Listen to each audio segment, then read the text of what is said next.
Right, hello everybody. Welcome to another Wednesday video. And as the wonderful people on Patreon voted for, they wanted a collab between myself and Rex's Hangar. So here we are. Ask and Hello. ye shall receive within reason. And this also, I think, is kind of it fulfills a double requirement because I noticed going back through my notes earlier this week that actually, yeah, literally over a year ago, I had promised people a video on the F4F Wildcat and never actually gotten around to finding someone who could talk about it. I was like, that may be very, very helpful, considering by that point we'd actually already agreed that that was going to be the aircraft we were talking about. So hey, coincidences. So yeah, Bizarre. spoiler alert, we're going to be talking about the F4F. So there's obviously a video on the Seafire up on the channel at the moment. There's one on the Zero, so the Wildcat or some kind of American aircraft was needed to complete the trifecta. So, for those of you who are not aware, if you'd like to introduce yourself, special guest who is over there. Yes. Hello. I'm Rex's Hangar, basically, the Mhm. face behind the YouTube channel. I've spent my entire adult life being absolutely obsessed with aviation, and when the pandemic hit, I suddenly found myself in a semi-jobless opportunity to try and actually put this hobby and do something more creative with it and try and educate people about the billions of things that I've read over the years. And it started off as a hobby and then very quickly became a full-time job. And here I am now, basically. It's it was a little bit overwhelming, but yeah, it's been a very fun, very quick journey for me, I must say. Yeah, and well, you've added another channel to the list of ones that I watch, which was quite handy because yeah, pandemic lockdown. I mean, I started off Yeah. the pandemic lockdown over here having a day job, but working from home. So my previous commute time was now a bit empty. So halfway Yes. through, I can't remember, was it someone who recommended me, or possibly it came up on my recommendations list on YouTube? I was like, oh, an aircraft thing. Um, let's listen to this. So when people were Yes. like, "Oh, you should work here," I was like, "Yes, I probably should. I've listened to enough of his videos." Yes, yes, Eh, my dulcet tones. yeah. So yeah, so let's get on with the questions. For those of you who have watched these kind of videos before, you'll probably be aware of the format. I ask some questions, and the guest provides most of the answers. Yep. So we're going to start off with so what are the origins of the F4F Wildcat? So the Wildcat, as we know it, began as a sort of a halfway house prototype project. It began as something known as the XF4F-2, which was actually a redesign of an earlier prototype, which was the XF4F-1. Now, it was developed during a time of great transition. So the US Army and the US Navy were moving away from the sort of old school biplane designs to sleek monoplanes with all sorts of new innovative features, as was most of the world at that time in the mid 1930s. Leading up to this, it had not been a smooth transition. Several aircraft were developed in the early and moving into the mid 1930s with some innovations whilst lacking others. A good example is the Boeing P-26 Pea Shooter. It was a monoplane and it featured an all-metal monocoque fuselage, which was fairly advanced for the time. But at the same time, it had braced wings, an open cockpit, and fixed landing gear, which doesn't make for a particularly aerodynamic or competitive airframe moving forward. Um, Another example, which is a pretty good one of old meets new, was the Vought SBU-2, which only just predates the Wildcat's origins as it is.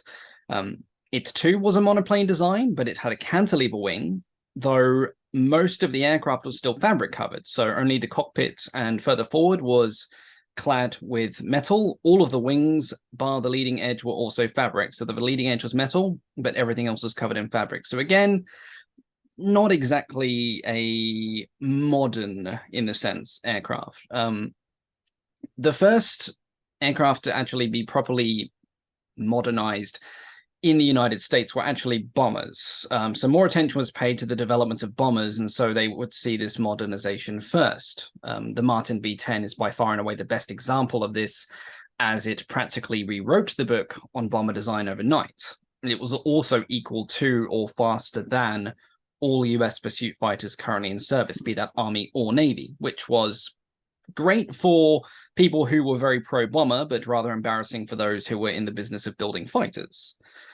Now, this was partly because of a preference towards bomber design in American military doctrine going into the 1930s. There were no nations geographically close to the US that could be considered a major aerial threat, and it would still be some time before bomber technology, either in the US or overseas, would reach the point where they had the range to reach the continental United States, Hawaii and the Philippines and that notwithstanding. Because of this, it's not surprising that by 1935, the main fighters in the US Navy inventory were still biplanes. You had the Grumman F4F and you had the Grumman F4F, which was just about to enter service. It was still going through service trials and flight testing. And there was also the Curtiss BF2C Goshawk, but they only saw service for a very limited time, only a few months before being withdrawn.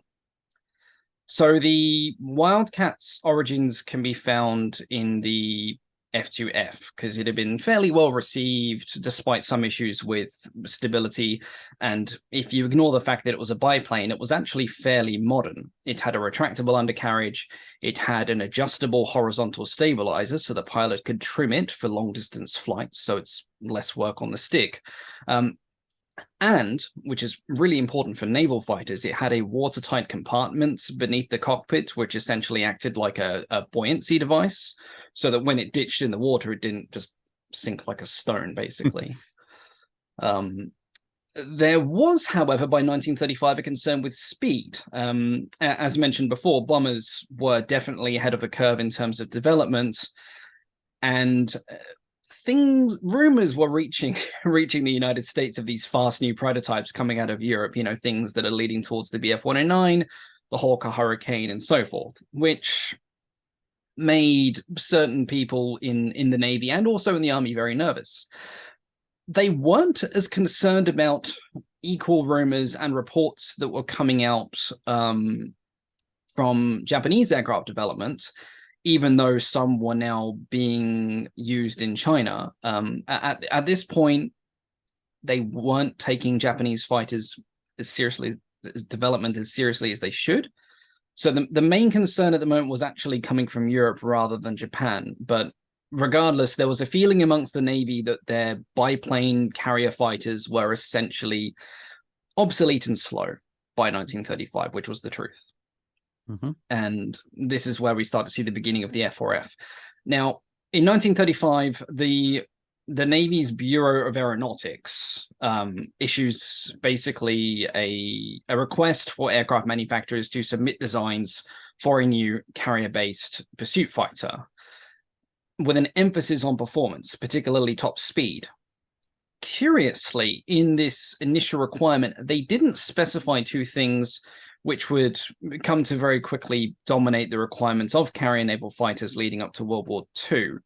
They didn't specify that it had to be a monoplane yet, and they did not specify that it had to have folding wings. They just wanted performance. They didn't care how they got the performance. They just wanted them to be fast and competitive, basically. Because of this, the Wildcat originally began as a biplane submission. So Grumman had already begun work on a new fighter design known internally as the G-16, which was essentially an improved version of the F4F, which hadn't even fully entered service yet. Not a great deal is known about what this originally design entailed. It was designed to have an 800 horsepower radial engine being either made by Pratt & Whitney or Curtiss-Wright, and it was projected to have a top speed of around 264 miles an hour. This projected performance was enough to get Grumman a contract awarded by the Navy on the 2nd of March 1936, and the X4F-1 came into existence. It didn't last long because 3 months later, another company, Brewster, was awarded a contract for the XF2A-1, which was an all-metal monoplane. Um, Now, Brewster was a very new company, but their design was promising enough on paper to be considered a real threat to Grumman as becoming like the leading producer of the next generation of carrier fighters. But even though Brewster had submitted this new Flash monoplane design, the Navy didn't just go to Grumman and go, "We want something better." They were actually happy to accept the original proposal for what would become as the Wildcat, because they felt like having a sort of a safer conservative option along the monoplane was probably a good idea in case something went wrong with the development. They could always just fall back on a really fast biplane. Leroy Grumman himself wasn't too happy with this. He saw the writing on the wall very quickly, and realized that moving forward, monoplanes have got to be the thing. And so him and his design team actually submitted a request to the Bureau to cancel their initial submission and resubmit a new design, which was basically a monoplane version on the XF4F-1, which became the -2.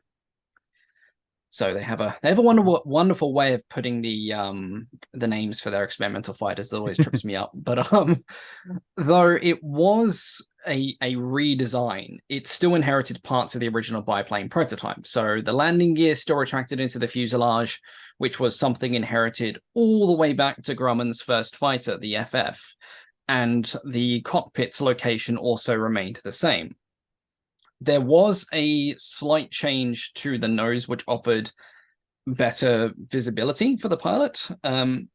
But aside from that, there wasn't anything too groundbreaking to do with it. They basically just took the old one, ripped off the wings, and stuck a monoplane configuration in instead. Now, the landing gear meant that this monoplane was designed as a mid-wing monoplane, which was sort of which made it a bit of an outlier. You either had high-wing monoplanes or you had low-wing monoplanes that were appearing on the field at the time. Now, this is because the landing gears retracted into the fuselage instead of the wings. In a way, this actually worked in some ways in the Wildcat's favor later on, and in other ways it worked against it. But basically, because the landing gear was focused in the fuselage, it meant that it was slightly better at dealing with super rough landings. Like less strain was, even though there was now nothing technically supporting the wings, there wasn't shock going directly through the wings. No turning moment around the wing roots at that point. No, exactly. Though on the flip side, you have the problem of now you have an aircraft whose undercarriage track width is restricted to the fuselage, which, when you're landing on the deck of a carrier, isn't too bad. But as we'll see later on in the discussion, the Wildcats weren't always landing on the decks on carriers, and interesting things happened when it came to the landing gear. Now, in the original proposal, this landing gear was, for a very brief moment, envisioned as being as potentially hydraulic, but then they quickly changed that to being a manual crank. Some still felt that a hydraulic system was more risky in case the aircraft was hit, and belly landing on a carrier was decidedly more risky than belly landing on an airfield. And so they wanted the landing gear to be more reliable. And so the hand crank option sort of stayed on the design, even though by this point, that was already looking a little bit old school compared to designs that were appearing on the drawing boards in both other manufacturers in the States and overseas as well. But the Navy were fine with it. The other big difference was power. So power was beefed up quite a bit. So it now came in the form of a 1,050 horsepower Pratt & Whitney Twin Wasp. And the proposed firepower on the prototype was also beefed up from the original biplane proposal. So it now had 4 guns. It had 2 30 caliber machine guns mounted sort of in the cowl and the nose, and it had 2 50 caliber machine guns mounted in the wings, which for 1935 was a fairly potent armament. A couple of years earlier, most fighters were coming either with 1 or maybe 2 machine guns, so it was essentially doubling firepower in a couple of years. Now, unfortunately, the engine then let this promising prototype down. During the evaluation trials, it was plagued by constant overheating problems, which led to several different modifications to the cowl and the spinner to try and address this. For a time, there was actually a conical spinner on the front of the prototype. Now, this didn't last until the production model, but it was a very strange look, seeing what was essentially a Wildcat with a pointed nose instead of the stubby nose we're used to seeing. Even after they thought this prototype had its engine fixed, the problems then rear their head up again, and they persisted, and the prototype was crashed during catapult trials in April of 1938. The test pilot, which was Lieutenant Gurney, was actually lucky enough to walk away without major injury, because he had to essentially do a dead stick landing in a field. The landing gear dug in, and the plane completely flipped over. And he could have been crushed if it had been on harder ground. But luckily, because it was essentially a plowed field, it was quite a soft pillow of essentially just mud and dirt.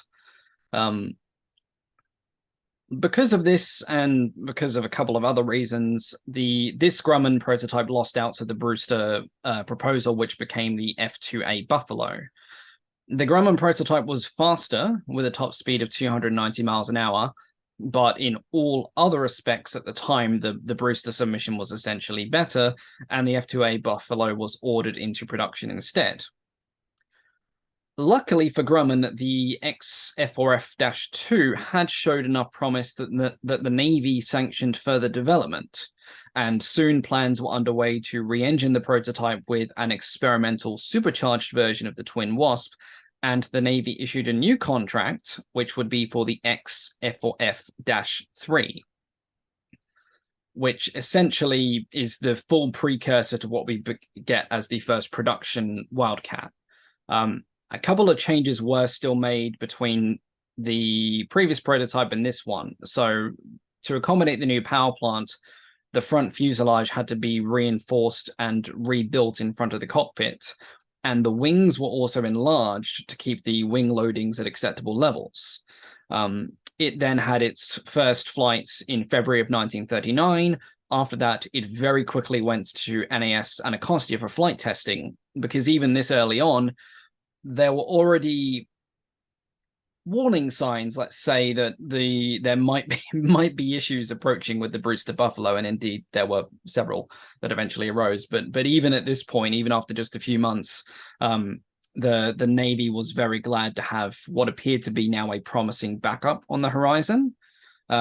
When the XF4F-3 went to its full trials, it immediately proved to be superior to the Buffalo in every way, especially in top speed, as it now could do 334 miles an hour. And because of this, in August of 1939, the Grumman Wildcat, as we know it now, was ordered into production, though it wouldn't obviously get the name Wildcat for nearly 2 years after that. Right. So, fairly extensive. Bit of an info dump there. Yeah, very convoluted. I mean, some of that sounds very familiar in broad strokes to stuff that you hear in a lot of European development, because again, similarly in Europe, you get bombers outpacing fighters almost constantly. And you know, every few years, it's like, is this the end of the fighter? And then someone's like, well, we could just take the engine from the the Fairy or 3 or the Blenheim or whatever, and just put it in a fighter, and then the fighter will go faster. But yeah, and I suppose, much as people sometimes look at the Hurricane and say, oh well, it's clearly one of Hawker's last biplanes with a wing taken off and a few slight modifications made. I suppose the Hurricane is kind of the Wildcat equivalent, I guess, in terms of this being that transitional fighter that you described. Yeah. And at the end of the day, if it works, it works. I think that was kind of the motto for mid-1930s aircraft development. There were so many weird designs that they were just happy that it met certain performance metrics at the end of the day.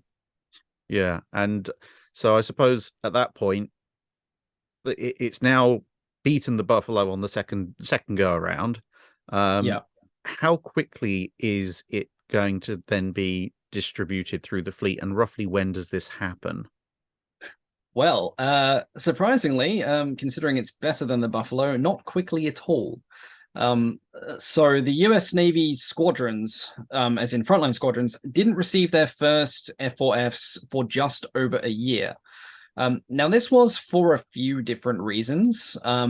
Though the first production F4Fs were delivered in the early months of 1940, they would be used for an extensive series of factory and naval tests to improve the design of the aircraft and work out any other kinks that were essentially found along the way. There was only so much that could be worked out in the initial prototyping phase and when they were essentially in the pursuit fighter competition against the Buffalo. And this is basically the US equivalent of doing what a lot of European manufacturers did, which was a pre-production series. Mhm. German manufacturers especially had like a lot of pre-production models, especially with the BF 109. So that's essentially what this was. This was a good thing because very quickly some problems occurred. A big one was actually with the fuel system. So the original fuel system was completely unpressurized, and because the Wildcat had a pretty advanced power plant with its two-speed, two-stage supercharger, it could fly at quite high altitudes. Now, because the fuel system wasn't pressurized, said fuel would boil at high altitudes, which caused the engine to run rough, which is not what you want. It's not good for performance, it's not good for the engine, and probably fairly disconcerting for the pilot to experience as well. Now, this was solved by essentially pressurizing the system using a rubber bladder. Now, this did have a drawback of reducing the fuel capacity a little bit. It went from 130 gallons, US gallons, down to 117 gallons. It still had a range of 840-ish miles after this, though, which was perfectly acceptable, and the Navy were happy for that change to go ahead. The testing phase was also good because it allowed the F4F's firepower to be adjusted. So between the production order being placed and the first factory production Wildcats rolling off the line, the war in Europe had obviously begun. Very quickly, combat reports were coming across the desks of the Bureau of Aeronautics, and they realized that the 30 caliber machine guns in the nose were pretty useless. So the decision was made to delete those and instead install 4 machine guns, 50 caliber machine guns in the wings. For a time, there was consideration between the prototyping phase and around mid-1940. There was consideration for 220mm cannons to go into the wings instead, but at some point, this was abandoned. The 50 calibers lacked the destructive firepower of the cannon, but they had a higher fire rate and a higher range because the velocity of the rounds. And more importantly, there were issues with the license-built version of the 20mm Hispano. They were having all sorts of reliability problems, and the decision was made, right, okay, let's just stick with the 50 cals and go from there. It also had the advantage of making gunnery easier because you're not dealing with 2 different caliber of weapon. So you don't need to, this is a problem that the Japanese fighters and European fighters had, is you basically were leading 2 different types of round. So using just one universal round was found to be a lot more easier for the pilot in terms of gunnery. Another reason why it took so long for the F4F to enter fleet service was the priority placed on production. Export orders for the French and then the British were given priority, and also the Belgians as well. The French and the Belgians pretty much ordered the Wildcat off the drawing board. In fact, tests were still underway when the French Purchasing Commission were negotiating a deal with Grumman, essentially to have the fighter produced for them. So this was also taken as an opportunity, though, because okay, if Grumman prioritizes the orders for Europe, it means that if there are any problems with those designs in combat, then they can have that fixed for the aircraft that are then being built for the US Navy. And the US Navy was more than happy to let Grumman do these orders first for for Europe because of that. Because they're like, great, yeah, okay, real combat testing before we even have to use them. You know, it's a brilliant trade-off. And a similar thing happened with the Curtiss P40 as well. Orders to France and then England were prioritized, and at the same time that allowed the design to be more quickly updated and modified for US use. Eventually, the F4F got to the fleet, and by that point, it had actually received the official name of Wildcat, thus starting a very long line of feline nomenclature for Grumman aircraft, going all the way up, you know, to the Tomcat. The first squadrons to receive the Wildcat were VF7 aboard USS Wasp and VF4 aboard USS Ranger. Now, all that being said, by December the 31st, 1940, there were a grand total of 22 F4Fs in strength on service, but that was about to change very quickly. Now, I'm not too clear on the exact details of the act, but basically following the Two Ocean Navy Act, production orders for the F4Fs were massively increased. And even though there were less than 30 in service by the end of January, over 550 were on order by mid-1940. Now, Grumman did struggle to adjust to this rapid inflation in demand, and by the end of 1941, right before Pearl Harbor, the US Navy had less than half of the F4Fs on strength than it had planned. Despite this, we do see an overwhelming preference for the Wildcat over the Buffalo. So of the 9 Navy and 4 Marine Corps fighter squadrons, only one of each operated the Buffalo, and the rest had the Wildcats. They had the F4F-3s, or even a couple of the F4F-3As, which is a slightly modified version. Now, of these aircraft, 131 roughly were operated by Navy squadrons and 61 were operated by Marine Corps squadrons. The rest were in either fleet reserve pools or miscellaneous commands. An interesting point, of the fleet squadrons, the majority were in the Atlantic Fleet, so the Pacific Fleet only had 29 or 30 on strength, and the USS Enterprise was the only carrier to have her full complement. Saratoga was still working up her crews, and they had not actually received their full number of fighters yet. This put the Wildcat in a bit of a poor situation when Pearl Harbor came, as the US Navy essentially had to very quickly move the units from the Atlantic Fleet over to the Pacific. I suppose at this point, the F4F, it's basically at this point, it's just scraping in effectively. Into widespread fleet service just as the war kicks off. So how does this sort of effectively brand new shiny aircraft, as far as the US Navy is concerned, how does it perform when it comes to the early war? So the early war performance of the Wildcat, I like to describe it as mixed, but that sort of has a negative connotation. So I would say gradual improvement. At the very beginning, it has a bit of a rough time.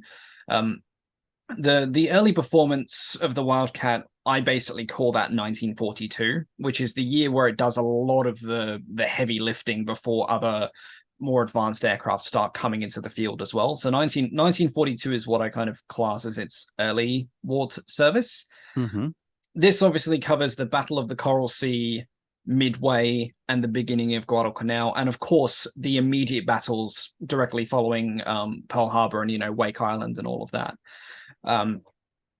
Now the effectiveness of the Wildcat at the beginning is also sort of a reflection on the preparedness as well. So, you know, by Pearl Harbor, America was preparing for war, but they weren't quite ready for it yet, for many reasons that I believe you've already started covering in some videos.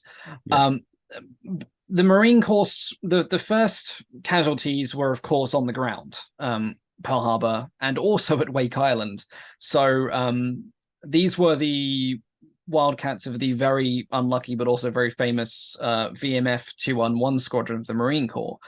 A few days before Pearl Harbor happened, they split their force of 24 Wildcats in half. 12 stayed at Pearl or on Hawaii, and 12 went to Wake Island. 9 of the stationed aircraft at Pearl Harbor were destroyed on the ground, and 7 more were destroyed on the ground at Wake Island. The remaining 5, though, put up a pretty much a legendary defense, although at any given point, only 4 were really serviceable, and that number dropped very quickly. However, by cannibalizing parts, they were kept going for a remarkable amount of time. And although the Wildcats at Wake Atoll were eventually all destroyed, only 2 were lost to air combat. The rest were destroyed on the ground by bombs, shells, etc. In return, they shot down 9 enemy bombers, and they had also sunk the first Japanese warship, which was the destroyer Kizaragi. And this was done by Lieutenant Henry Elrod. One of his small 100-pound bombs happily landed on the ship's supply of depth charges, which put that destroyer to bed very quickly. He also took on an entire formation of bombers, of 22 bombers, I believe, on his own, and shot down 2. He would unfortunately be killed in the final, desperate defense of Wake Island. He was mortally wounded on the ground. But for those actions and for his actions in the Wildcat, he would receive a posthumous Medal of Honor and be the first Wildcat pilot to receive a Medal of Honor. The first of many, though. There were quite a few. And so after Wake Island, obviously we're straight basically into 1942, and the Wildcat starts to see a bit more varied service.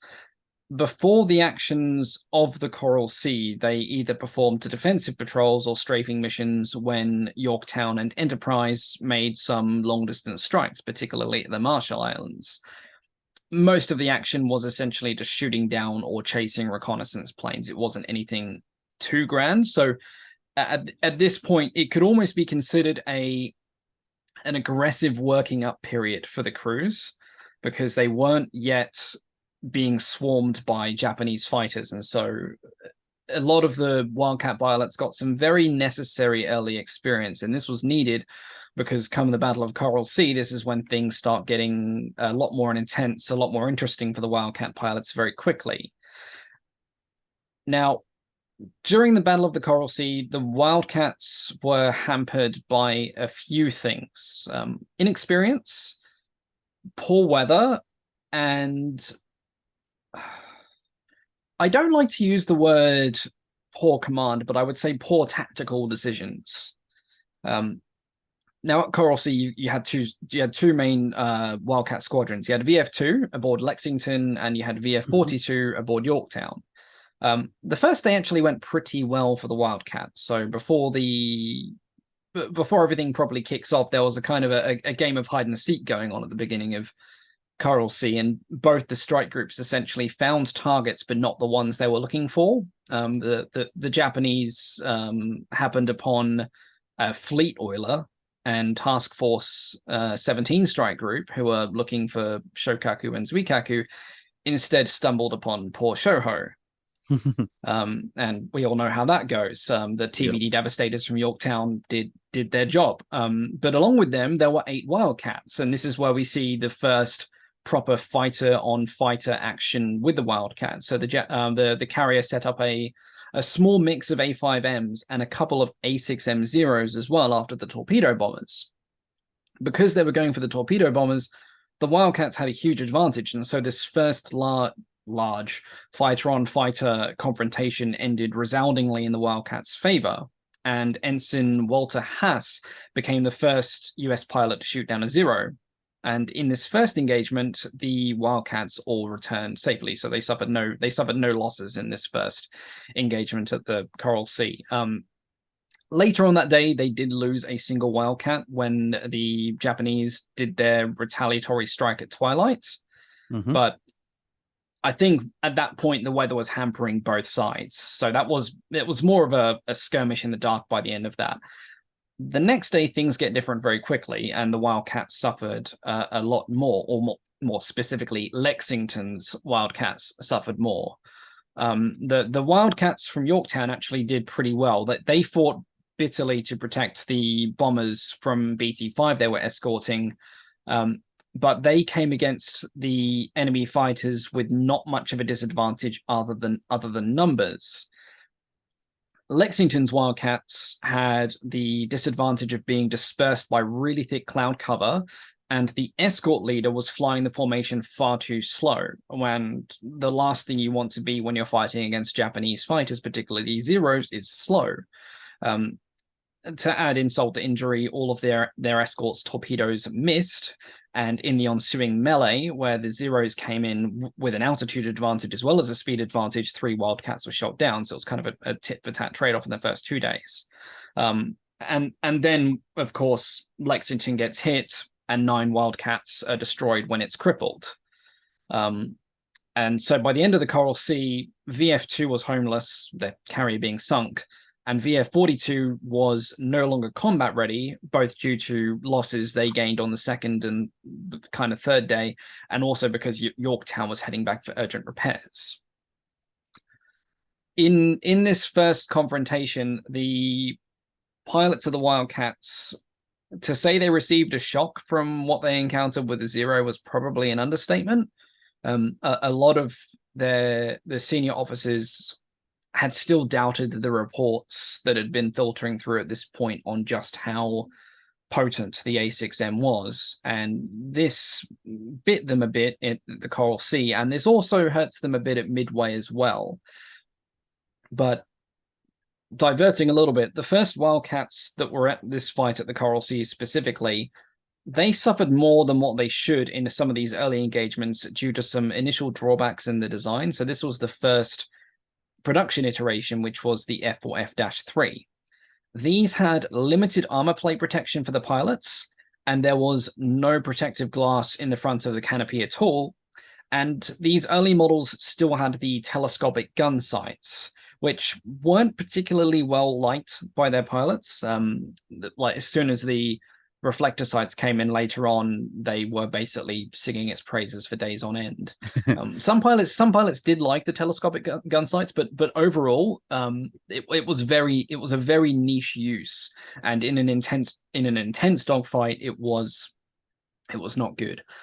There was also a problem with the guns of the Wildcat, which had not shown up in testing. The Brownings had begun to jam without reason during combat, even though they had done essentially combat testing with maneuvers and everything before the war, and there had been no warning signs. So some Wildcats were going into an engagement either fighting enemy interceptors and fighters or going after bombers, and they would not even be a quarter of the way through their ammunition or even that, and the guns would start to jam. So that was a huge concern. But the 2 biggest dangers at the beginning, were 2 very different dangers, but still both very effective, was a complete lack of self-sealing fuel tanks and the hand-cranked undercarriage. The undercarriage took 29 turns to raise and 29 turns to get down.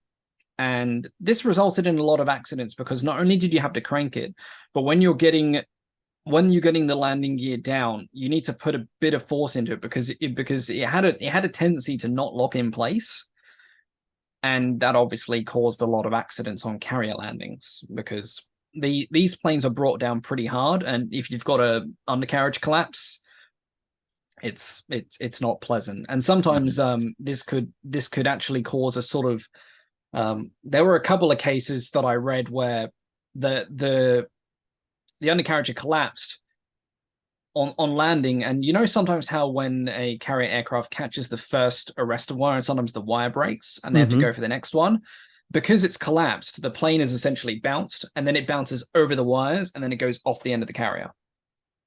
Yeah, which or you isn't... or you hope someone's put the crash net up, which usually doesn't end any better. No, exactly. So the landing gear was a big concern, and it's actually a concern that follows the Wildcat through its entire service life. But at the beginning, some pilots that were a little bit complacent with how they were winding it learned very quickly that they had to do it well. And on takeoff, there was a similar issue because in poor weather, the amount of drag produced by the landing gear and the fact that it was down for so long, even if you're cranking it like mad, was obviously detrimental to scrambling for intercepts and things like that. But again, self-sealing fuel tanks weren't a thing yet on the Wildcat, so if they did get tickled by the enemy, and if a fire started, that was basically the end of it. Um, all of these problems, bar the landing gear, would be solved with the F4F-4. This variant did see most of the fighting in 1942, but it did not reach frontline squadrons until after the Battle of the Coral Sea. And by the time of Midway, there were still some of these earlier F4F-3s in service as well, although by this point they had received at least self-sealing fuel tanks as an upgrade. I guess so. If you mentioned the bringing in self-sealing fuel tanks, the newer model has more safety features. From all this combat that's going on in 1942, what improvements are they bringing forward into still newer models? Because presumably even the revised models with the self-sealing fuel tanks, that's all been planned out before these things have hit the Pacific War in a big way. Yes, that's correct. So in the early war service, we actually see a lot of the upgrades come in between the Battle of Coral Sea and Midway, which isn't a huge period of time. So some big improvements come to these squadrons operating Wildcats in a very short period of time.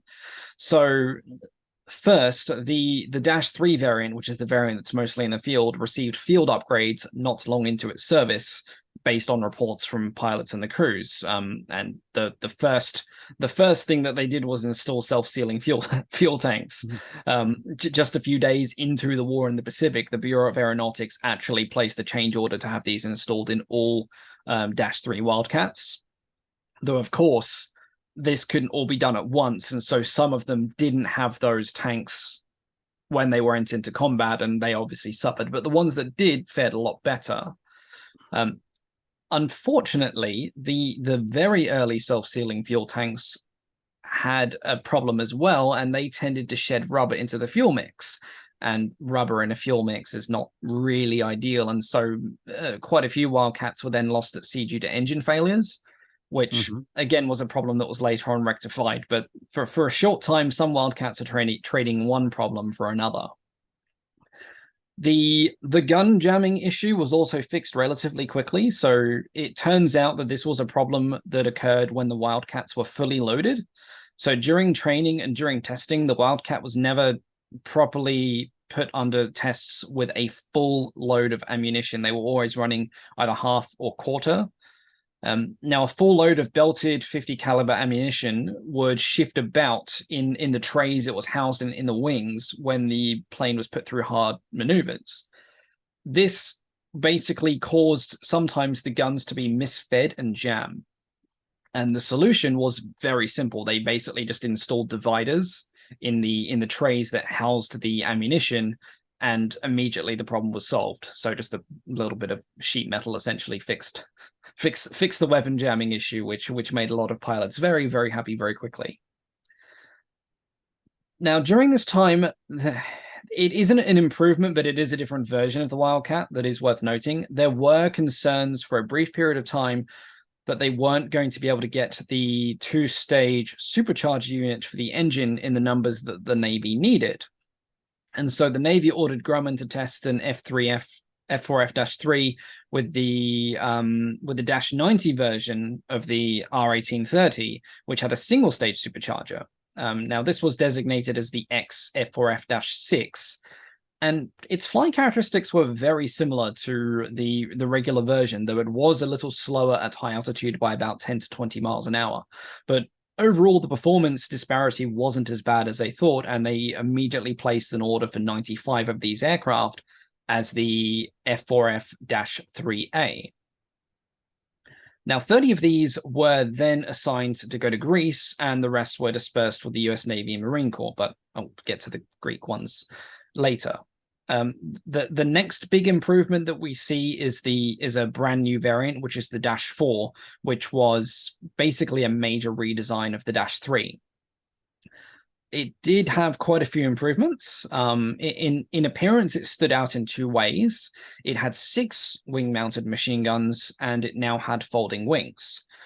Now, the guns were not welcomed by the US pilots. This was actually in response to requests by the British, who were now also taking delivery of multiple Wildcats themselves. They wanted more burst mass firepower to deal with the German and Italian fighters, which carried a lot more armor than the Japanese. And so the British were more interested in burst mass power, whereas the US pilots were more focused on gun time. So how long they could have their finger on the trigger and how many bullets they can send downrange over a period of time, because the Japanese fighters had such little protection compared to the European ones. Mm-hmm. So the Wildcat went up to 6 guns, but the ammunition remained the same. So this basically reduced the gun time from roughly 35 seconds of total gun time down to less than 20 seconds, which caused some very vocal complaints from many pilots in both the Marine Corps and in the US Navy. Lieutenant John Thatch was one of the most vocal people against that, and he basically said a person who can't hit something with 4 guns won't do any better than with 8. So why are you adding more? Why are you adding more guns to our planes? But the Navy was like, look, this is what you're getting. Deal with it, basically. Yeah. The other design that was more welcome in some ways was the folding wings, and the Wildcat's wings were different than some of the other folding wings we saw, because it was using a system called the stow wing, which was a patented design by Leroy Grumman, and it worked essentially using a pivot point. So the wing would sort of twist down and go back, sort of like somebody trying to tuck their arms behind their back. Mm-hmm. Supposedly this was developed by Roy Grumman after experimenting with sticking paper clips into the side of an eraser and twisting them about, and figuring how things worked that way. Several sources that I've read have said this, so I'm just going to take it as fact. But it is quite amusing that such a revolutionary little design came from somebody playing around with an eraser and a couple of paper clips.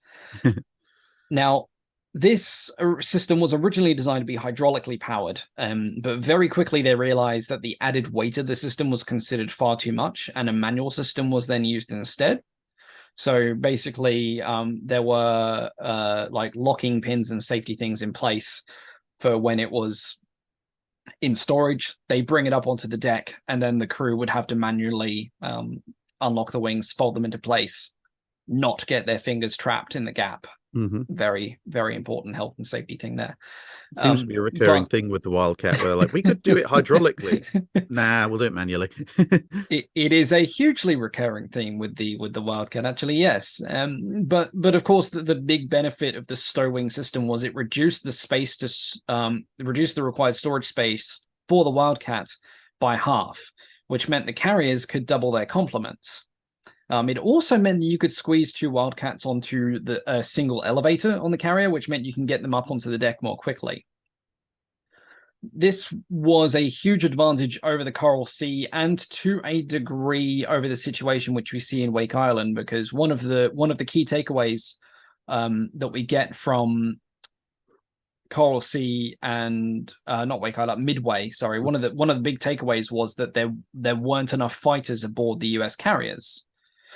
There weren't enough to both cover the strike force going out and also enough retained on board to defend the carrier against counterstrike if the Japanese were sending something after them as well.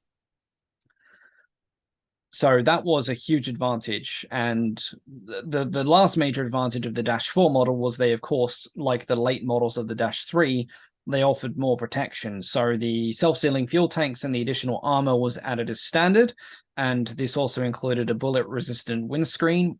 And most of the side panels by this point had also been changed to plexiglass, because during early dive tests, in 2 of the tests, I believe, for some reason, something essentially caused some of the glass side panels to shatter, and it caused a lot of injury to the pilot's face. And so they very quickly went, okay, let's not do that. And they switched to plexiglass.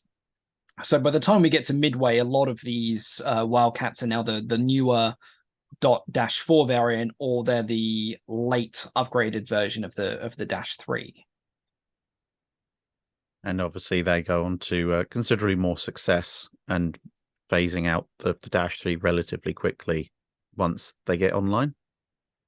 Sort of. The Dash 3s, essentially, a lot of them stayed in service until they were pretty much written off, actually. Okay. For some of them were at Midway. some of them were taken offline and converted into a reconnaissance version, which I'll talk about later. But in 1942, production was ramping up, but they weren't at the ridiculous pace of, say, mid-war like 1943 yet, where they could just afford to go, okay, these are old, let's scrap them. They still sort of had to hold on to them for a little bit longer. But by Guadalcanal, it was definitely pretty much Dash 4s. But midway, there were two, I believe there were two squadrons at Midway that still had the Dash 3. Although, unfortunately, quite a few of those were a representative of the heavy losses that the Wildcat incurred at Midway, because Midway was in a way a success for the Wildcat, but it paid for that success dearly. They lost quite a few airframes in that fight.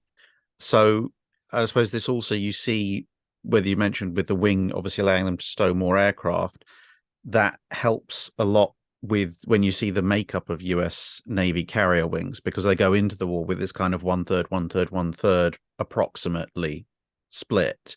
They have this idea of squadron, but it's actually much larger than that.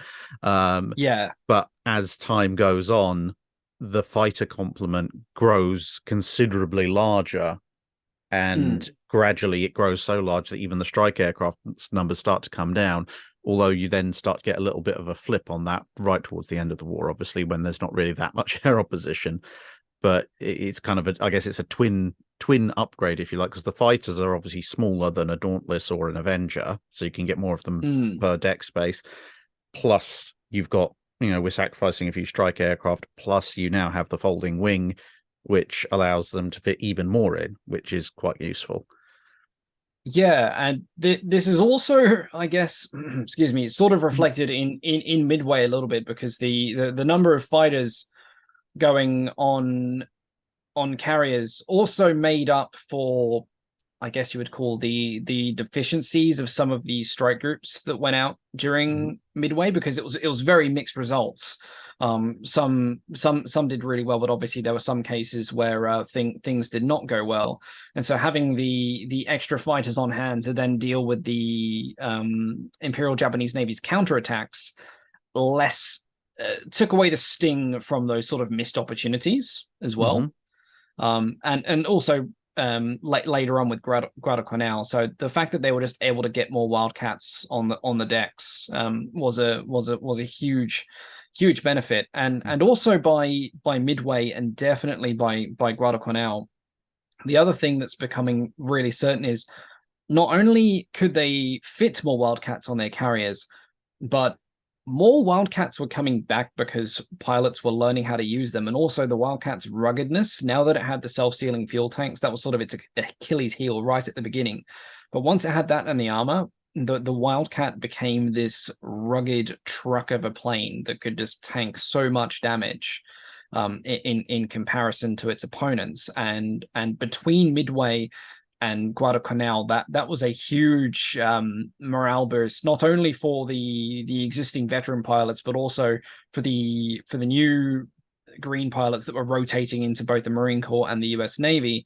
The reputation of the Wildcat as a sturdy fighter as well as a lethal one made a huge psychological difference to the pilots in the Navy. And that, of course, then had a knock-on effect with their combat effectiveness going into the latter half of 1942 and then moving into 1943. Right, so that's kind of we're now kind of hit what for everyone, most people, is the mid-war period. Yeah. And we mentioned at the beginning that France, Britain, etc., they're buying Wildcats pretty much as soon as they're ready to roll off the lines. Obviously, in the UK, they're initially Martlets. The French don't really get too many of them before the fall of France. I think they want. Yeah, I think one or two US deliveries wind up in the Caribbean. Not necessarily of Wildcats. I know some of their aircraft do. So what happens in foreign service where the F4F is going up against Italian, German, etc., aircraft? Yeah, so as you said, the Wildcat was known in foreign service, at least with the British specifically, it was known as the Martlet. The French had begun with their order. They ordered either 81 or 91, depending on what source you're specifically looking at. Um, None of those, unfortunately, get to France in time. They get taken over by the British, which was actually well timed in a weird way for the Fleet Air Arm, because the British had placed their own order for 100 of the original Wildcats. But then as soon as they got wind of the fact that the newer version of the Wildcats were coming with folding wings, they were like, boom, perfect for the illustrious class carriers. We want those instead. And so they modified their original order to have the newer ones with folding wings. Grumman then told them, okay, that's going to have like over basically a 1 year delay. And then because of that, the British were more eager to take over the French order.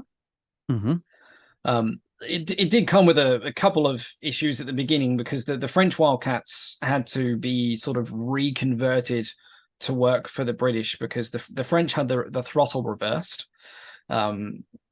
And they also had different guns, so they had to get re-gunned to 50 cals.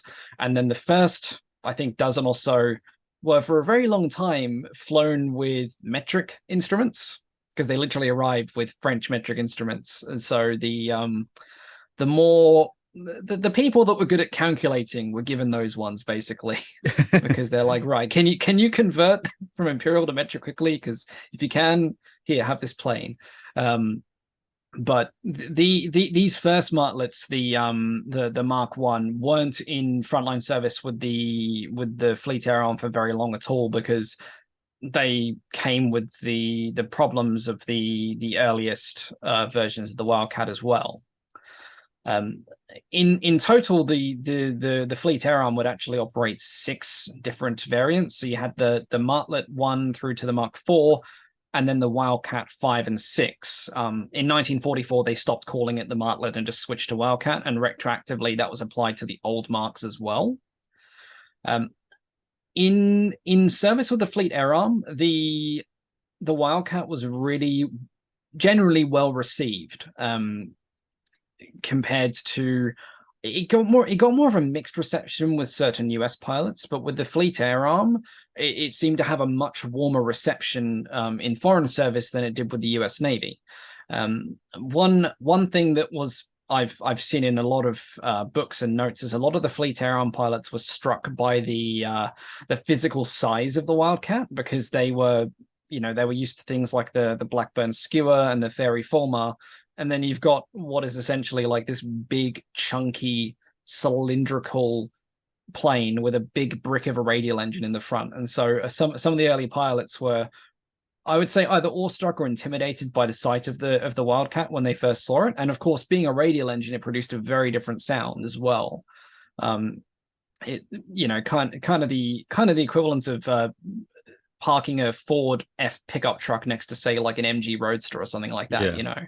It's I know when I've been to the Fleet Air Arm Museum in Yeovilton, and they've got all sorts of, obviously, Fleet Air Arm aircraft there. The Fulmar is a fairly large aircraft, but because of the way the landing gear is set up, it's so long as well, it's kind of low, relatively speaking. And then, as you say, like, you've got this relatively high landing gear on the Wildcat, partly because it's coming down from the fuselage. And when you get into the American-ish section, where you've got Wildcat, Corsair, Hellcat, Avenger, and everything, even though you can see next to something like an Avenger, the Wildcat is, relatively speaking, small. It still has a huge presence that compared to the Fulmar. And it's rather hilariously juxtaposed with a Seafire, which looks like a little toy next to it.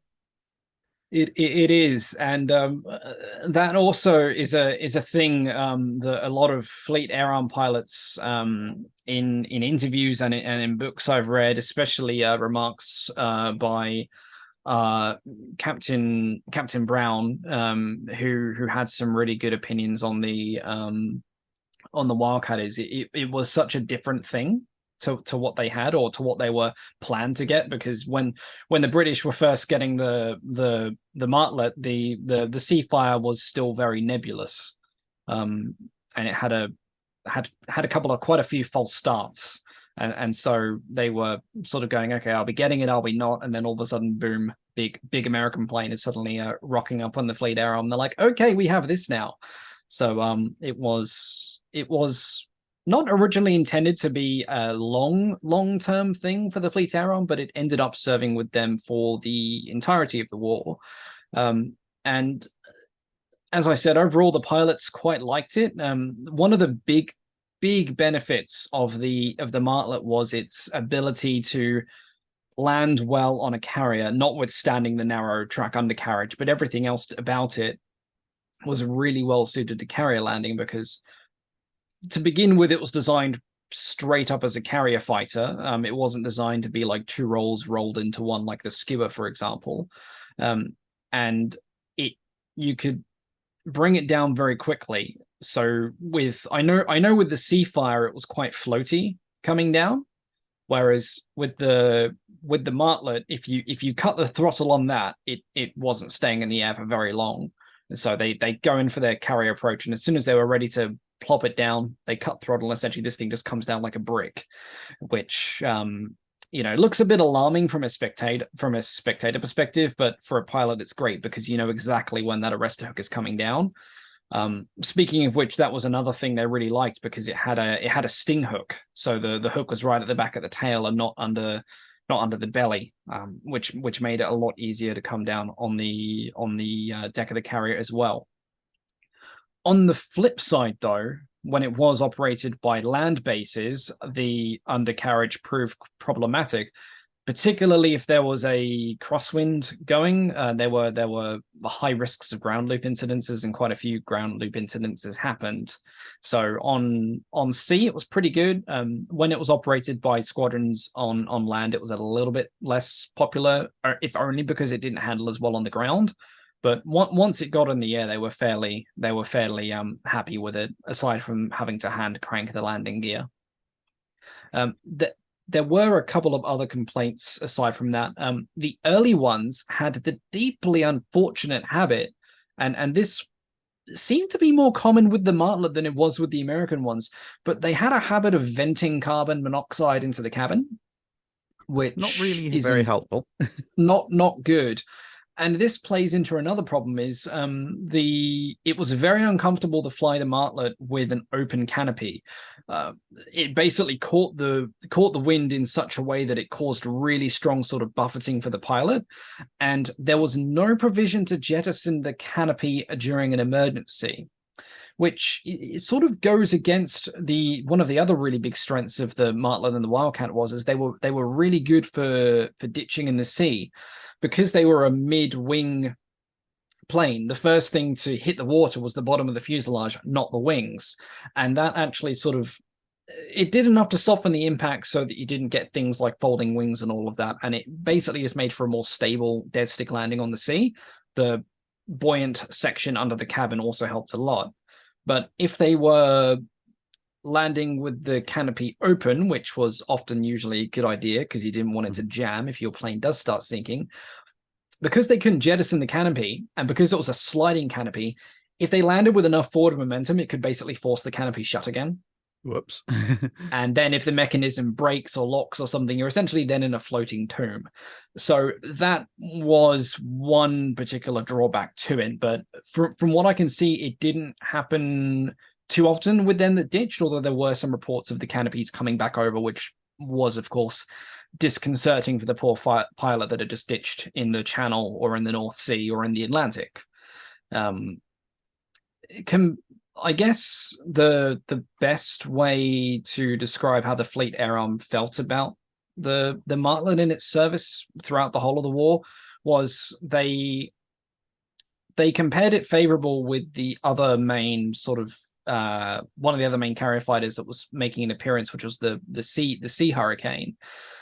It was faster than the Sea Hurricane, but it was 60 miles an hour slower than the Friedrich BF-109s, which was sort of the second or third iteration, depending on how you want to list their iterations. But it was good enough that it could still go toe-to-toe with them. But on the whole, despite its drawbacks, they liked it. It was a lot more sturdy than the Sea Hurricane, and I don't know the full particulars on the Seafire, I will admit, but I believe overall its endurance, its combat endurance, was more favorable compared to the Seafire later on. Though, of course, in terms of actual performance, turning speed and everything, the Seafire had the legs on it, by far and away. But in terms of straight up endurance and taking battle damage, the Wildcat was very well liked, and in fact, it was likened to some likened it to sort of like a flying tank, but I will say Captain Brown likened it to an angry bumblebee, apparently, because of its shape. He said it was an angry bumblebee of a plane, and he was quite fond of it. Yeah, he pretty much flew almost everything there was to fly, so he had the widest range of comparison points Yeah, to draw from. yeah. So that's foreign service, but of course, as we know, the F4F doesn't last in frontline service as a the latest and greatest frontline fighter throughout the course of the war. It is replaced by things like the Corsair, the Hellcat, etc., etc. So roughly whenabouts does the Wildcat start to take a little bit of a backseat to the newest aircraft?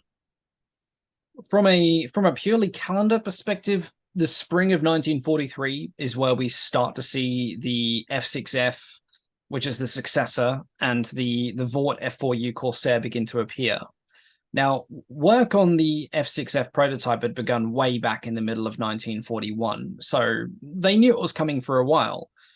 But a lot of the replacements didn't begin to start appearing in larger numbers until sort of the start or the middle of the summer of 1943.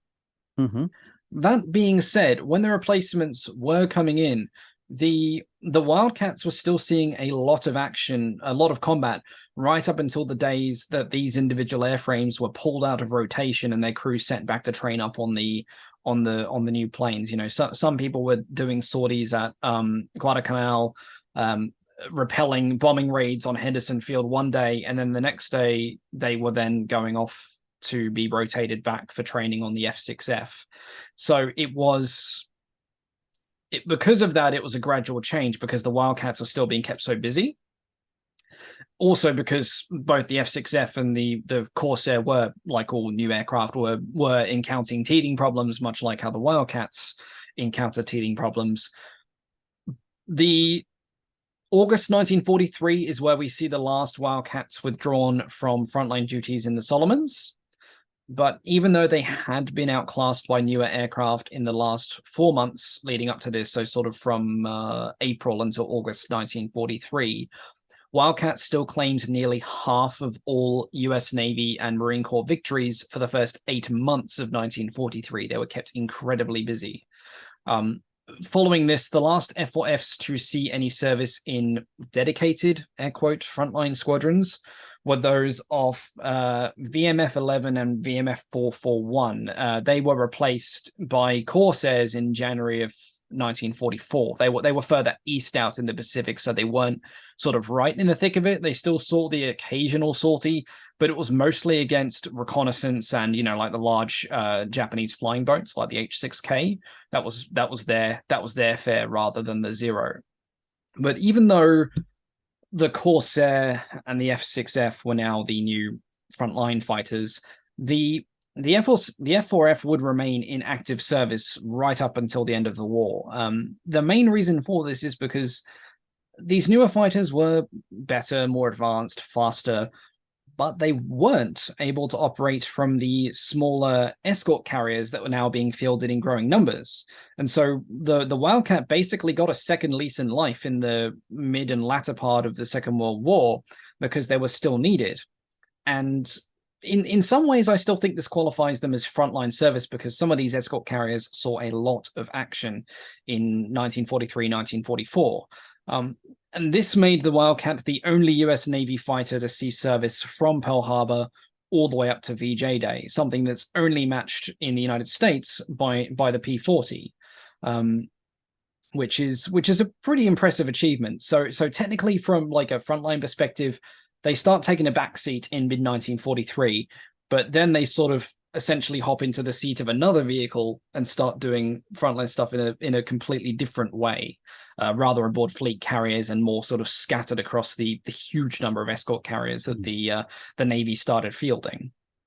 So I guess that kind of nicely segues into the next bit, which is what specialized versions were made, because obviously there was as far as I'm aware, a somewhat specialized escort carrier version of the Wildcat, but one or two others as well, perhaps. Yeah, so the Wildcat didn't get a huge amount of different specialized variants compared to some aircraft out there that have got, a whole laundry list. But there were still enough to make it to have some unique things about it. So there were a couple of experimental versions, and there were two versions that saw extensive service aboard escort carriers in the latter half of the war. So I'll talk about the escort carrier ones first because they by far and away saw the most use. Um, Now, these were basically production of the Wildcat had ceased at Grumman in 1943, and it was now taken over by the Eastern Aircraft Division of General Motors. So moving forward, they were building the Wildcats. Now, the designation changed because of this. So the Wildcat then became the FN1, the FM1, and then the FM2, which were the General Motors built Wildcats moving forward from about mid 1943 all the way through to late 44. Now, the very first of these Wildcats were basically identical to the latter versions of the Dash 4 with 6 machine guns in the wings. But from the 11th production model onward of the FN1, the type was built with just 4 machine guns because the Navy was finally caving to the the demands of fighter pilots, particularly some now that were big aces and had a lot of weight. They were still saying, look, 6 guns is too much fighting the Japanese. It's fine for Europe, but against the Japanese, 6 is overkill. We want 4 guns. We want more gun time. And of course, with the Navy now looking at fielding the Wildcat on escort carriers, they took these considerations quite seriously. It also helped to reduce weight, which of course made it easier to field on an escort carrier as well. So the main difference between the FM1 and the previous iteration of the Wildcat was those 2 guns. It also now had the provision to carry 2 250-pound bombs or 6 rockets under the wings, which was applied to both the FM1s that were being built for the US Navy, as well as the ones that were also now being given to the British under the Lend-Lease. So both the Fleet Air Arm version and the US Navy versions could now carry essentially ordnance for close air support roles. And not long after this, we start seeing the FM2 arrive as well. So there was just over 900 of the FM1s built, and then things moved on to the FM2. Now, this was actually developed through a quasi prototype stage, a prototype aircraft that was known as the F4F-8. Now, 2 of these were built, and they were basically prototypes from the outset for escort carrier use. So the FM1 was adapted for escort carrier use, but this one was then planned to go purely on escort carriers. And because of this, the main goal was shedding weight. A lot of effort was put into shedding weight, and much of it was focused on the engine. So they used an experimental version of the Curtiss-Wright Cyclone, the XR 1820-56, which was both lighter and more powerful. It produced 1,300 horsepower, so pretty beefy.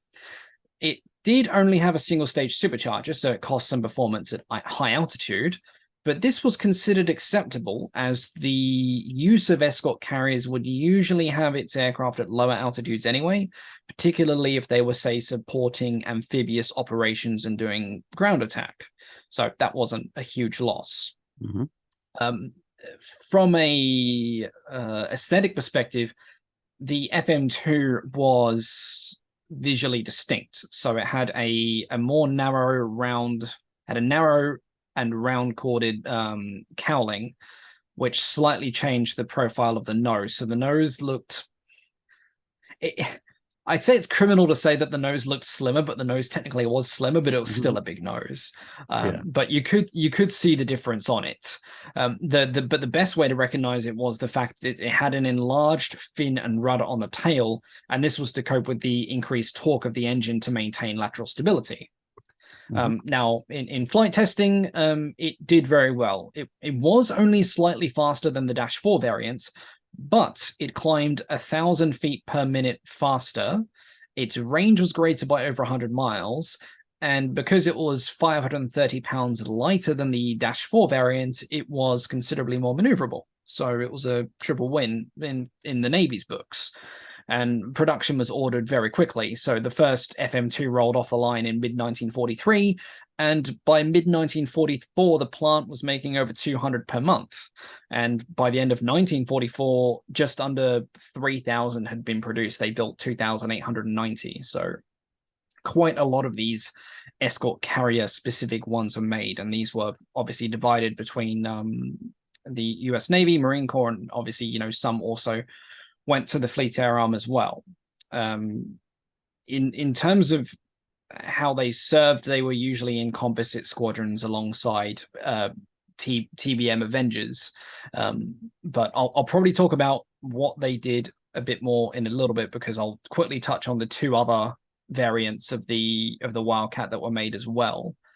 So aside from the escort carrier ones, which were built in huge numbers, we then had a couple of baby productions, very, very small ones, very small.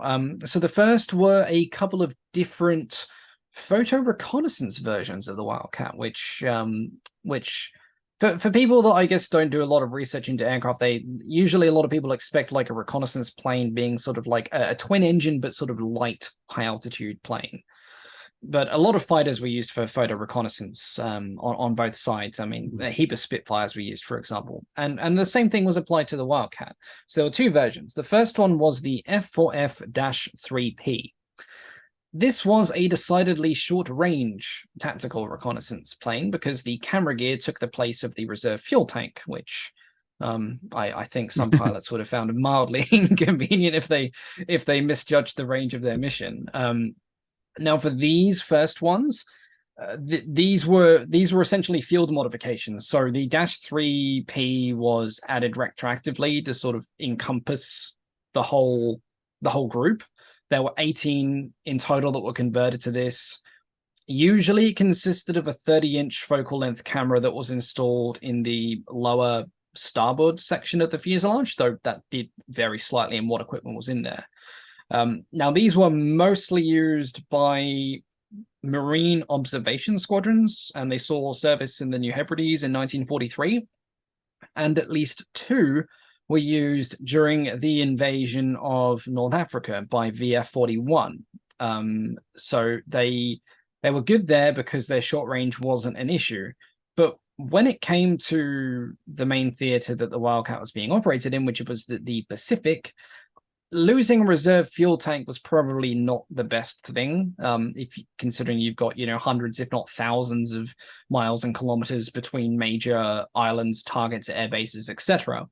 And so, roughly at the same time, plans were going through for a long-range version of a photo reconnaissance version of the Wildcat, and this was known as the F4F-7.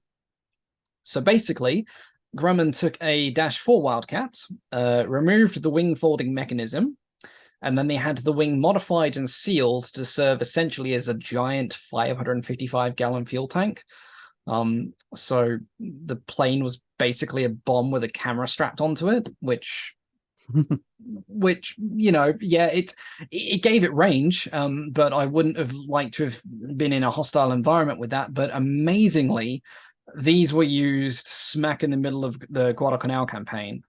So the camera was installed in the fuselage behind the cockpit, and they did install a pair of fuel jettison pipes below the rudder so that if the mission didn't go for as long as they planned, they could dump the fuel before landing, because, heaven forbid if something went wrong on landing and you still had, 300 gallons of fuel in the tank, it wouldn't have been a particularly pleasant scenario. The Navy initially ordered 100 of these, but only 21 were actually built. The total fuel capacity, including the tank that was still on the fuselage plus the wings, was 685 gallons. And with the fuel consumption of the engine on the Wildcat, This roughly gave it an endurance of 24 hours, although as a pilot, I would not want to be flying that solid for 24 hours. It did have an autopilot system built in to take the load as well. Of course, it didn't do everything back then. They never did, but for very long distance flights, there was an autopilot system used, and it also set a record-breaking flight, although the record was never officially published because of wartime secrecy. So, as a single-engine fighter, it flew non-stop 3,000 miles from New York to Los Angeles, which was unheard of for something of that class. And later on, when officers in the Navy tried to get it verified, the people that they were trying to get it verified with basically didn't believe them. So the record was actually never officially sanctioned, because post-war they're like, nah, it didn't do that, but supposedly it did. So it flew essentially coast to coast on a single tank. But these flew at Guadalcanal, and as far as I'm aware, almost all of the flights was actually done by one pilot, Lieutenant Herman Hansen. He flew over 100 missions, and a lot of these were basically flying straight along the slot, right deep into Japanese territory and back. And he flew over 100 missions, and then he contracted a malaria and was rotated out of the theater. And following this, the reconnaissance Wildcats weren't used again there either. I think it might have been as well by that point when he did get malaria, they were scaling back its use anyway, because the Guadalcanal campaign had reached that point where long-range reconnaissance wasn't really needed because they knew exactly what they were dealing with at this point. And then the other special version of the Wildcat was the Wild Catfish, which was a float plane version of the Wildcat. Only one was built. It was developed in response to the float plane version of the Zero, the A6M2N. Because they at the beginning the Navy was like, float plane fighters would be good because we can use them at places where there aren't forward air bases and airfields and things like that. And so a Dash 3 Wildcat was fitted out late 1942, early 1943 with a twin float arrangement. Now, instead of removing the old landing gear, they were simply faired over. Also, in case they wanted to convert it back later, they left the wheels in. A couple of modifications were made during its development. It had all sorts of issues with yaw stability, so it eventually had a sort of a triple fin on its tail, so it had 3 rudders, and it also then had a ventral fin added later on. But this project did not get very far. The Navy did order 100 for Edo to produce, but this was cancelled as well for 2 reasons. One, it was very slow. The float plane version of the Zero was slower than the fighter version, but the performance disparity between the Wild Catfish and the Wildcat was even worse. So that was one mark against it. And then we had the wonderful work of the Navy's construction battalions, the CBs, who were building remote airstrips like it was going out of fashion, and the need for the Wild Catfish basically disappeared in a matter of months anyway. Yeah, I suppose there were a lot of other float plane, seaplane variants going around the fleet at that point, most of which are probably a bit more purpose designed. So going back, I guess, to the main F4F itself, when it's in its kind of heyday, how does it stack up against the contemporary fighters that it's running into? So it's a very complex question, because honestly the biggest thing that determines how it stacks up is the time of the war. So at the beginning things were a little bit against it, but this wasn't all down to the performance of the Wildcat itself. But if we just want to compare one Wildcat against one adversary in the Pacific, say the Zero, because it is the main one, and if we compare, say, the Dash 4 variant of the Wildcat against the Model 21 of the Zero, which is the main one they encountered in the big fighting in 42, on paper, the Zero mostly has the advantage. It's faster. It has a higher top speed. It's 331 miles an hour versus about 318. It significantly outclimbs the Wildcat. It's technically got better. Technically, they say it's got better dive performance, but in practice, it was found that the Wildcat often outperformed the Zero in a dive. Mm-hmm. The big thing though was the power and weight. So the Wildcat had the advantage in power. So it had the Pratt and Whitney R1830, the Twin Wasp, which was a 2-row 14-cylinder air-cooled engine, which produced approximately 1,200 horsepower. The Zero had the Nakajima Sake 12, which too was a 2-row 14-cylinder air-cooled engine, but it only produced 950 horsepower.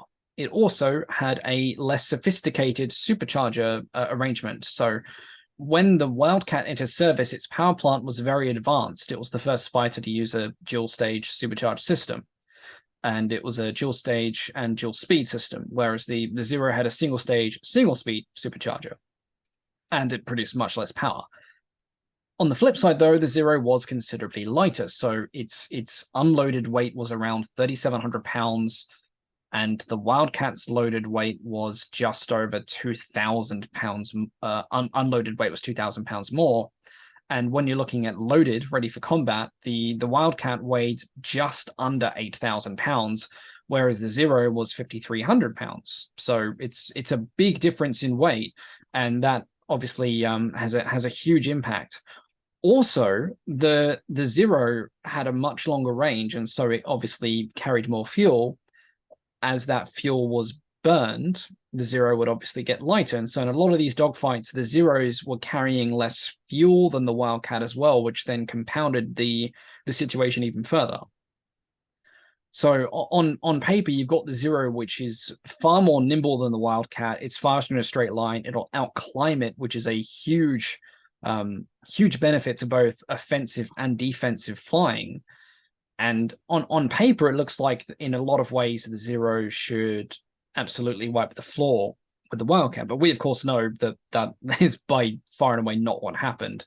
There were some individual engagements where Zeros had a lot of advantages over the Wildcats. But if we're looking at a calendar perspective, like at a campaign perspective, overall, the Wildcats either came out even or more often than not on top. And it's not a case as because the Wildcat was suddenly better than the Zero. It was more the fact that pilots learned how to make the best use of the Wildcat's strength.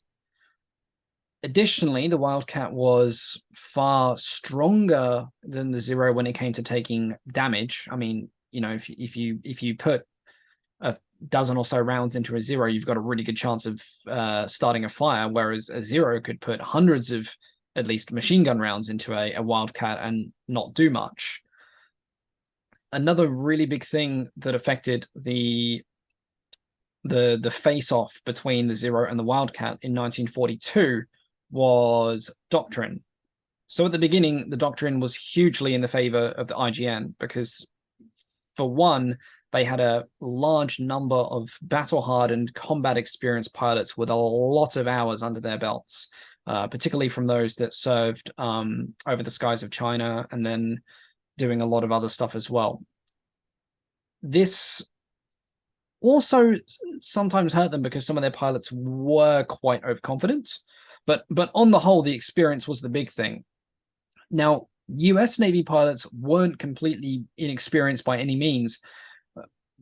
On average, they had maybe 100 or 200 hours. A trained up squadron had a couple of hundred hours of flight time, but the Japanese pilots had 500, 600, 700, 800 hours.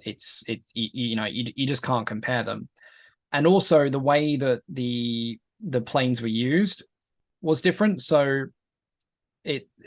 one of the misconceptions is the US Navy was using outdated tactics when the war began in terms of how their fighter sections were flown, which isn't technically correct because basically some people assume that the US pilots are still flying in the sort of your 3-plane V formation. So you got the lead and then you got your 2 wingmen.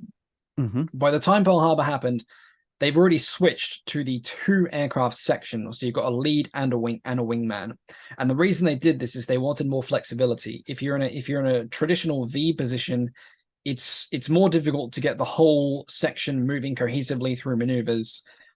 And it was essentially the wingmen were spending more time watching flight lead and sticking with him than they were actually looking out for enemy aircraft. And so they went down to the two aircraft section. So they were doing that, but that had only been a recent change come Pearl Harbor.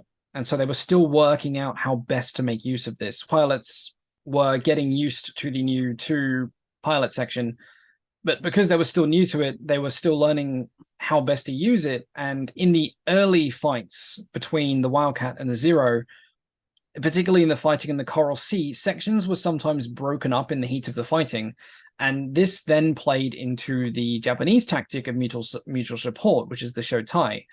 Now, their sections were still 3 aircraft, but they were arranged very differently than how the US and British and many other European countries had arranged it. So they weren't in a V. It was sort of in a staggered formation. You had the flight lead, and then usually the wingman behind was either off to the left, off to the right, sometimes at a lower angle or near equal angle.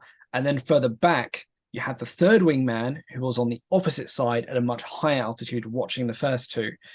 And the plan of this is if any one was attacked, the other two could come to its defense, because at that point the Zero was one of the best climbing fighters in the Pacific. So even if you were slightly lower than your wingman, you just open the throttle and you'd be up on the enemy in a matter of moments. Now, at the beginning, this very fluid doctrine worked really well, but then things changed for 2 reasons, because of 2 people, 2 pilots specifically, that made a huge impact. So the first one was Lieutenant Commander James Flatley, or Jimmy Flatley. Now, he fought at the Battle of the Coral Sea, and he wrote down 8 key points that he titled Hints to Navy VF Pilots. And then upon returning home, he was given command of VF-10, and he decided to sit down and basically prepare a short manual for his new pilots, which he simply titled Combat Doctrine, which encompassed those hints and some other tips as well. They were all very good hints, and they all played to the Wildcat's strengths. I won't go through all 8 of them because I could honestly spend 6 hours talking about them, but they basically said, make use of its ruggedness, keep altitude, do not under any circumstances get caught slow, because it will be the death of you. And don't, the biggest thing with the Zeros is you don't want to get baited into what they would call a traditional dogfight, which is lots of twisting and turning, because within moments the Zero would be on their tail. They just couldn't do those sort of low sweeping fights. They had to use what a lot of people would call as boom and zoom tactics. So you come in with an altitude advantage, you dive down, you fire off your shots, whether you hit the plane or not, you then pull up again and regain the altitude advantage, you rinse and repeat. And these points were taken to heart by a particular officer who would eventually actually become the highest scoring Wildcat ace. And that was a pilot who got all of his kills at Guadalcanal, and that was Foss.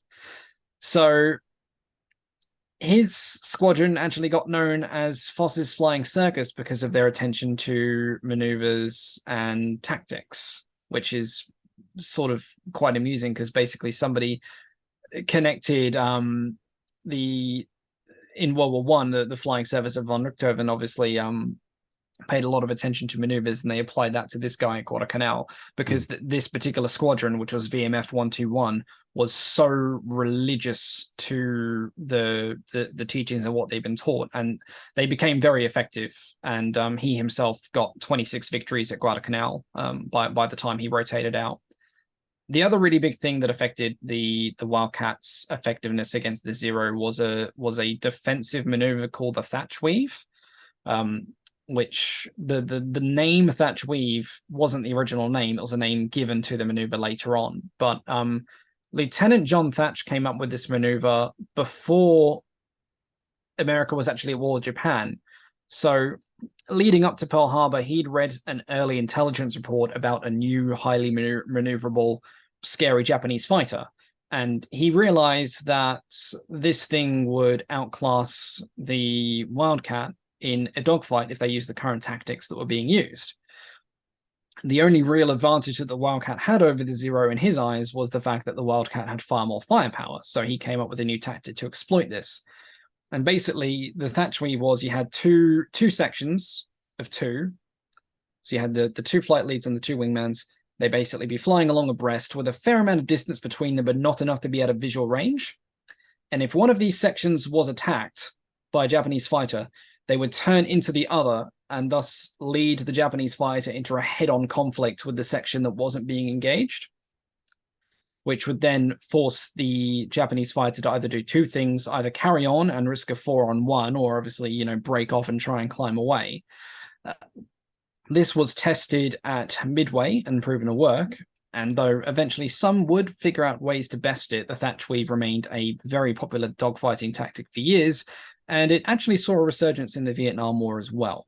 So on paper, the Wildcat was looked at to be inferior to the Zero, but in practice, because pilots learned how to use its ruggedness and also just simply developed newer and different tactics to deal with the threat of the Zeros, the playing field was leveled.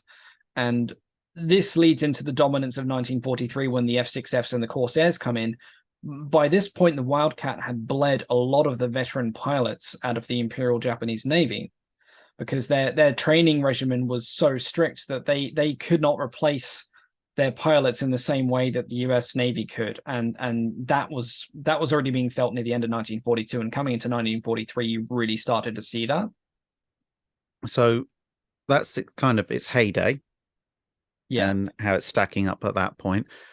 But as we discussed earlier, it is inevitably being superseded by newer, more advanced aircraft, Hellcats, Corsairs, later models of Seafire, etc. So although it's still in service in some way, shape, or form all through the war, when does the F4F actually leave service? Is it a case of war's over, onto the scrap heap they go, or do they keep them around for a little bit after that, or what's going on? It's basically war's over, after the scrap heap they go. Yeah, that's a brilliant way of describing it, actually. As soon as the war was done, they were all pretty much pulled from use within the first 6 months or so. Some were sold off as surplus, but none would see post-war service at all. And it was because you had other things like the Corsairs, the Seafire, and the Mustang. They were better, and so they would actually have some post-war use. But of course, the incoming of the jet age sealed their fate as well. But the Wildcat was well and truly obsolete by war's end, and the only reason that the main reason it lasted as long as it did is because it did find use with escort carriers in the last 2.5 years of the war.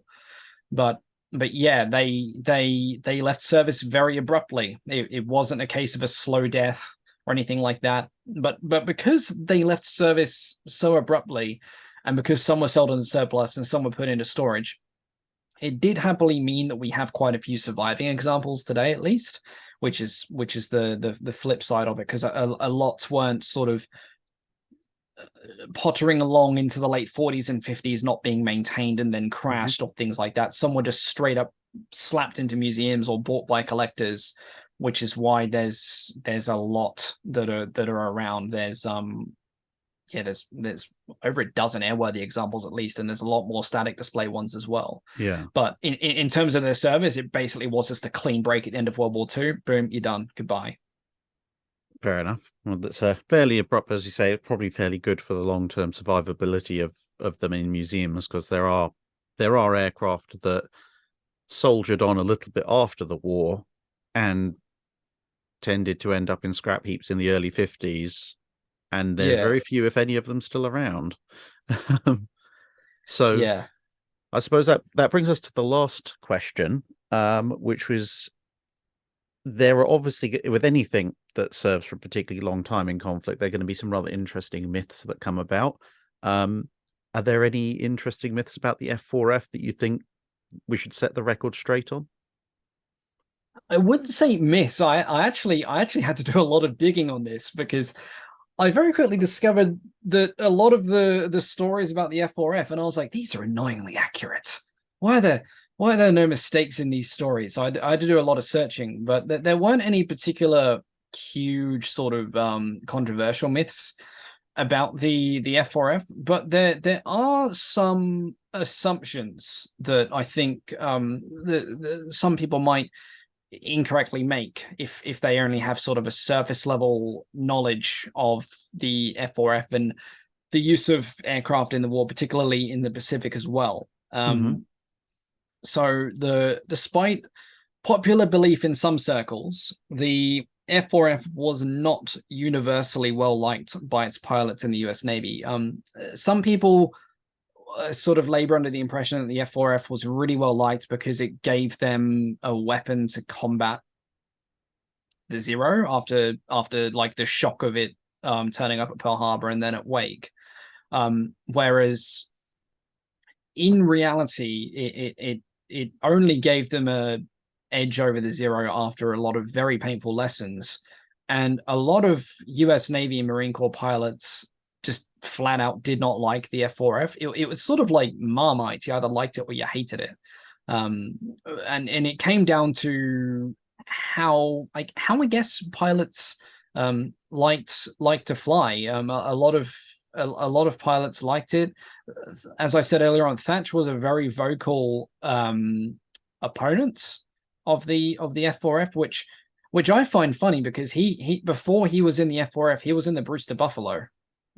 And you'd think he'd be praising it, but he was brutal with his assessment of it. He basically said that it was slow, unmaneuverable. The guns, he didn't like the guns on it. He just didn't like it,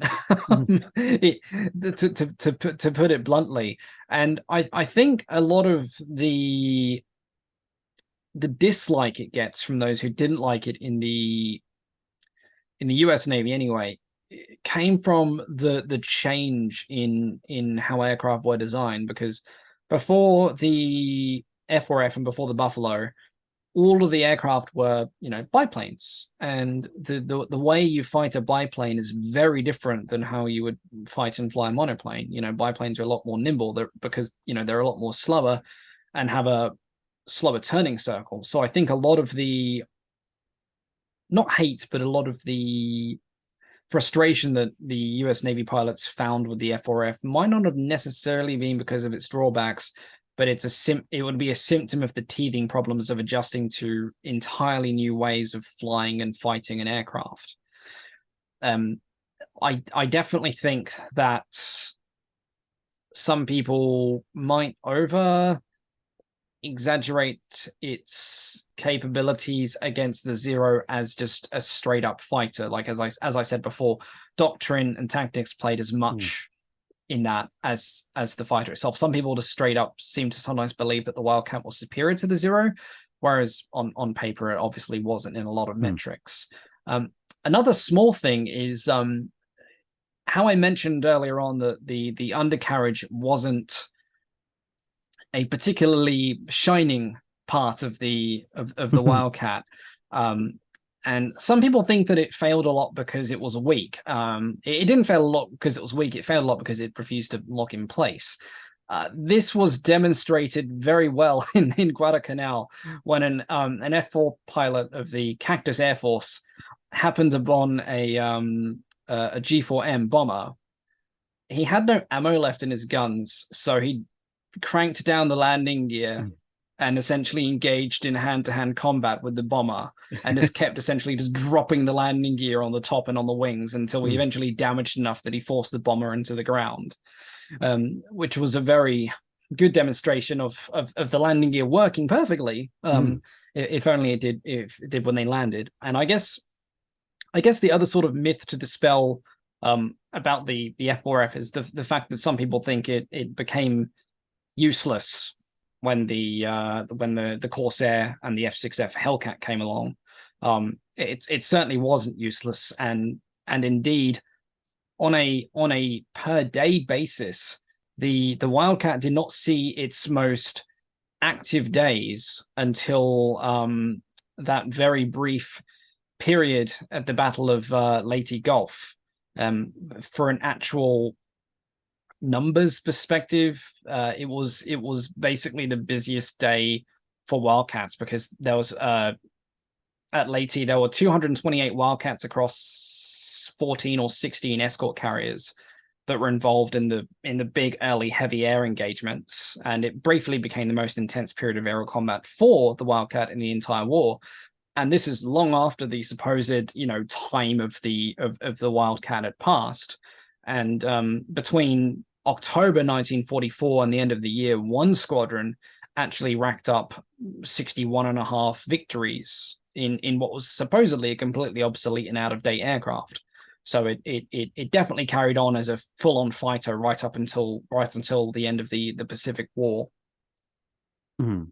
Yeah, well, those are good things to bear in mind, certainly. And yeah, I came across that same account of the Wildcat clubbing the G4M to death, Yeah. which amusingly enough, I have actually turned into a poster. So a picture appearing on the screen right now. If people want to go and pick that up, I must admit, it's I like, would like a PDF copy of that, please. oh yeah, I'll send one through to you. It's an absolutely fantastic account because I kind of look at it and I go, because as you mentioned, it's a hand crank thing, so it's not a spur of the Yeah. moment, um, you know, pull lever down, let's go for it. It's I have spotted this bomber. I am now going to manually pump down my landing gear over 2 dozen movements, and then I'm going to Yeah. fly in and specifically start clubbing this thing to death until it falls out of the sky. It was a premeditated assault, Yes. basically what it was. It's beautiful. It's definitely my favorite little anecdote about the Wildcat is that particular event. Yeah. So on that note, I think we've run out of questions. Thank you everyone for listening, and of course, please do go and check out Rex's hangar because, uh, you know, we talk about ships. Ships do have aircraft. Ships annoyingly keep getting attacked by aircraft. It's most inconvenient. So yeah, if you want to hear about stuff that's going on beyond a few hundred feet above sea level, it's an excellent place to go. And of course, Rex's hangar also carries talks about aircraft on that mysterious solid mass that we call land, Yes. which is annoyingly Strange. needed for naval craft, much as they don't like being on it. So yeah, thanks very much for in giving us all this insight into the history of the F4F, and My hopefully, pleasure. yeah, hopefully we'll see It's you again been at some point in the future, or oh, maybe I'll come and visit. either way, I'd love to do this again. It's been a lot of fun, and yeah, thank you for letting me waffle on about the Wildcat for nearly 2 hours. Wow. Yeah, Yeah, we've been busy, but thank you so much. no worries. Bye everyone. That's it for this video. Thanks for watching. If you have a comment or suggestion for a ship to review, let us know in the comments below. Don't forget to comment on the pinned post for dry dock questions.